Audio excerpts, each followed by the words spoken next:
any year you play Tipperary in any championship game, it's going to be hard, particularly so early in the campaign. The quarter-final stage is going to be difficult. There's no doubt about it that Cork are probably in a period of transition now. I'd imagine Denis Walsh and selectors scoured the county during the county championships looking for some players, and it's a difficult task for anyone, as I said, going in against Tipperary, particularly at the stage when you're going through a transition period. But look, that's what's in front of them, and that's what they have to deal with. Cork will never, down through the years, have never feared playing against Tipperary. They relish challenge. So let's see how they go. I mean, there have been some bright lights during this year's county championship. I think Colin Naughton's form was outstanding, and Michael Cusson looks like a great find in the full forward line. So hopefully they'll make a good count of themselves. The fact that the back door is there obviously gives them a second bite of the cherry and gives them an opportunity if they are beaten. But I think Cork will be strong next year, and I wouldn't be surprised at the same time if they overcome Tip, because Tip have showed at different stages last year that they are vulnerable, and when you do go at them and you take them on, and see the performance from Ben O'Connor there in the second half last year, Shane O'Neill in the corner, they were outstanding, and Cork were very unlucky not to beat them last year. So while it's going to be a difficult task, I don't think it's a game that Cork, I don't think it's a game that they can't win. I think it's every chance that they could get a victory there. Mm-hmm. You would say you prefer an easier draw, but there is no easy draws in this Munster Championship. It looks one. No, I mean, at this stage you'd have to say that probably Limerick are the weakest of the teams, given that they were so poor last year in the semi-final stage against Tipperary.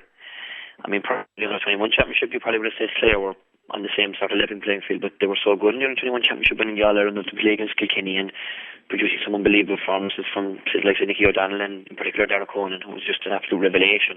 I saw him in the club championships with Clune Lara in the last couple of years up and down from Clare, and I thought he was a great player, and he had the potential to be a superstar. But after seeing him last year, I think he's just on the cusp of that. So Clare are going to be a difficult challenge. Waterford are always a difficult challenge. Them players always play with great pride in the jersey, and they were very unlucky last year against Kilkenny, and obviously Tip were the team to beat. So no team in Munster is easy. If you were to pick a team, I would probably say Limerick ahead of any of them. But look, Munster Championship is about going out there, doing your stuff, preparing in the league and preparing in the hard winter months and getting yourself in peak condition. So as you said, Rory, there's no easy game there. It's just a little bit of a pity maybe that Cork didn't get a bye and go straight into a semi-final. To win a Munster campaign with 3 different games is hard to do. But look, that's what's in front of them, and they just have to take it on the chin and go for it. Where do Cork need to improve for next year? I suppose, the obvious one is, like, I'm not sure about where they specifically need to improve, but it's where you maybe need to where players need to be played in, I suppose, positional areas. I think that Michael Cusson is an obvious choice. I mean, it's obviously going to be, I know it's kind of a case of a toss-up between Michael Cusson and Isaki. Is it a situation where do you play Cusson full forward and Isaki in the corner? But I think that's the thing. How can they find a position for Cusson to blend in? Because I think he's a huge option. I mean, even in the county final, coming out of the game, fellas were saying he was quiet, and he still managed to sort of get 4 points from play, which is a great return. And then the other obvious thing, Rory, is Cathal Naughton. I think Cathal Naughton is just an incredible player from the point of view of his fitness, his speed, and his touch, his scoring ability off his left. I think he's a fantastic option. But there is a school of thought out there that he's too light, or he doesn't mix it, or he doesn't like the rough stuff. I don't buy into that at all. I think the guy has a huge contribution to make to Cork hurling. And again, it's where do you play him? Do you play him in the half-forward line? Do you play him around midfield? Do you play him as a loose man around midfield?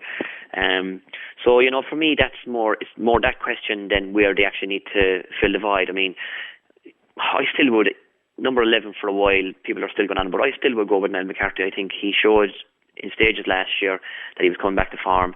He was desperately unlucky, that goal chance against Galway. Okay, he should have clung it. He had the experience and he's been around now for a while. He should have clung it into the top corner. He put it wide, but I still think that he has something to offer. He was exceptional for Carricktool before the Cork game and after the Cork game in the championship, and he ultimately probably kept them up in their senior status for next year. So as opposed to asking the question, where do they need to improve, I think it's where they need to blend fellas in, and I definitely think that Denis Walsh needs to find a place for Colin Naughton and Michael Cusson next year. And after the last couple of years of disputes off the field, it's going to be good for Cork to get a nice quiet winter behind them, isn't it? Yeah, hopefully there's nothing brewing. I don't think there is. I think the camp now at this stage, you never know really. But I think at this stage, it's a case of doing a bit of training. I know there's the sort of winter ban, but fellas can still work away on their own, keep themselves in good condition. Most of the players in that team will anyway. They are self-disciplined, and most of them are winners. They know most of them have All-Ireland medals. The younger lads maybe not, but the older lads will bring them along and use their experience. And then come the winter, I'd hope that they'd have a good league campaign. When Jimmy came on the scene in kind of 96, 97, Cork were actually Division 2 status in 97, but in 98 we went for the league. We went to win the league and we won it. And I think actually Cork need to start rebuilding, and I think they should go for next year's league. The last couple of years they've used the league to sort of bid players in, get experienced players back and get their fitness levels up. But I think Cork at this stage need to start winning things. They haven't won an All-Ireland since 05, and you're going on 4 or 5 years next year, which is a long time in Cork. And I think they should go for next year's league. They should play their best at every opportunity. Young players like Patrick Horgan and Paddy O'Sullivan should be given every chance. They're the future for Cork. And I'd like to see Cork have a really, really good league campaign. And then, please God, come the summertime, they're in top-class condition. Red FM.